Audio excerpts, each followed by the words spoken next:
What's up, everybody? If you want to join the greatest online Star Wars community, the Fandom Menace, make sure you hit that subscribe button before today's video starts, so you don't miss out on any updates and you're always the first to know when our newest videos go live.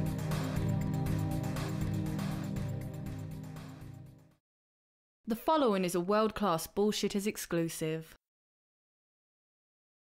Have you ever heard the story of Joker's Millions? It's the tale in which the Joker suddenly inherits a massive fortune. With his newfound fortune, the Joker builds himself a life of luxury and retires from crime. The Joker spends his money freely, thinking that he still has plenty of it left, only to discover that King Barlow, the man who has left him the money, has had the last laugh after all from beyond the grave. The inheritance money is counterfeit. He then receives a visit from the IRS in which he's assessed an inheritance tax based on the total amount of the supposed value. In the fictional world, the Joker may be strapped for cash and on the run from the IRS, but in the real world, the Joker pulls in money. There's nothing funny about it either.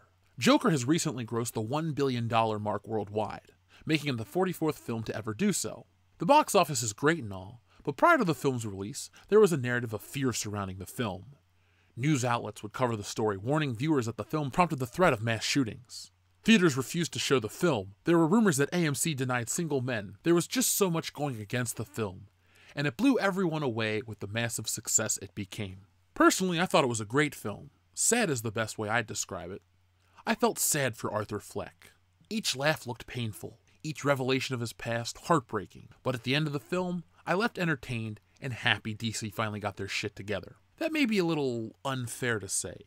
DC has been putting out solid to great films for many years now. With the exception of the hiccup of the Justice League, Wonder Woman through Joker, which means Aquaman and Shazam, have been massively entertaining and big wins for the studio.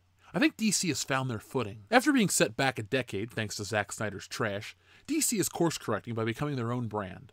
They're no longer Marvel light. They're not chasing the shared universe craze that honestly died out. No one could do it but Marvel, and I, for one, am glad other studios stopped trying.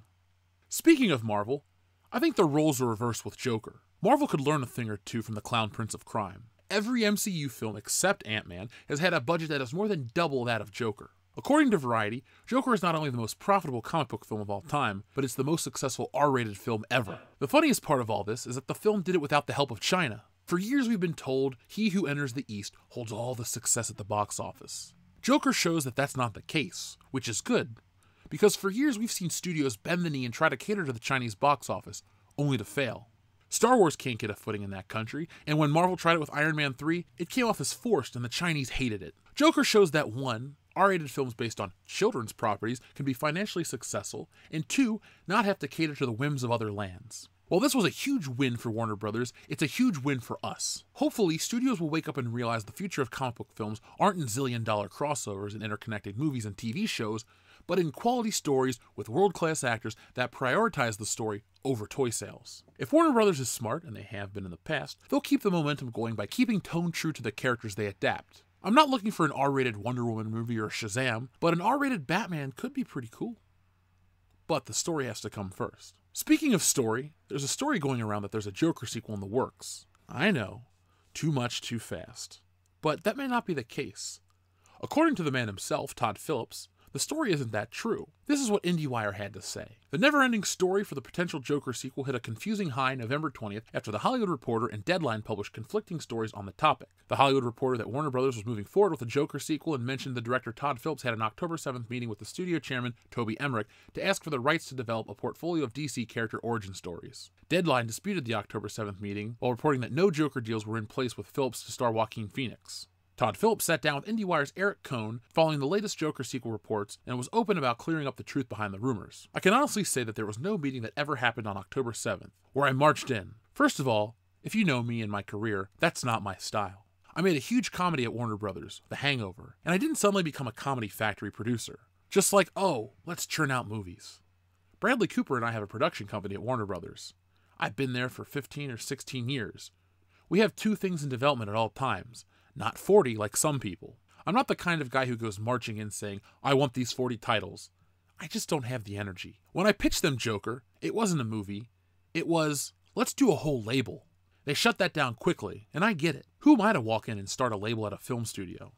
But they said, let's do this one. As for the status of the Joker sequel, Phillips maintains there is no deal in place, nor is there a script being developed at this time. Well, there you have it. For now, Joker has the unique opportunity of being the little, in terms of budget, film that did. It became the most successful R-rated film of all time, the most profitable comic book film of all time, and a film with the potential to sweep award season. No amount of spin or fear-mongering could keep people away from this film. A great film transcends all of that, and Joker did. It's just like the old saying goes, people must really love that Joker.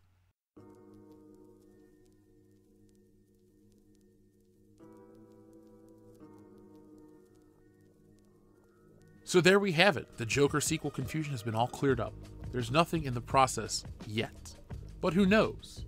Hollywood is all about the money, even though they claim not to be in the case of Marvel. And when a movie makes $1 billion on a $62.5 million budget, you know there's gonna be more. The studio has the money to throw at the producer, the director, the actor, Joaquin Phoenix. And who knows? We could get another great film.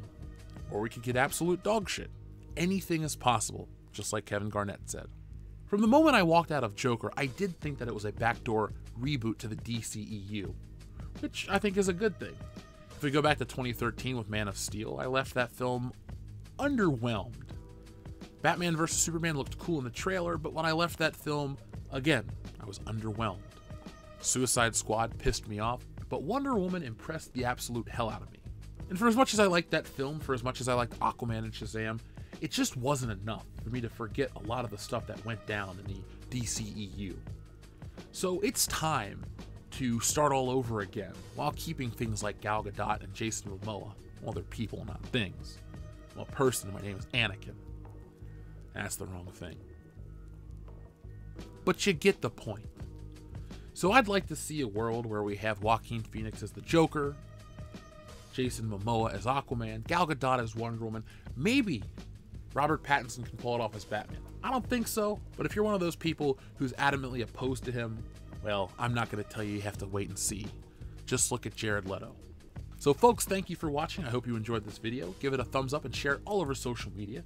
If you're a big fan and you'd like to support independent entertainment, check out our Patreon page, patreon.com/worldclassbs, and check us out. We have all kinds of tiers, all kinds of awesome things you can get at each tier. You can be on the show, you can join us for live streams, you can do all sorts of things. The fun never stops with World Class Bullshitters. So it is Thanksgiving week. The video schedule's a little different, but when the holiday ends, I'll be back to work and it'll be like I never left. So thank you for watching, and go out into the world and be excellent to each other.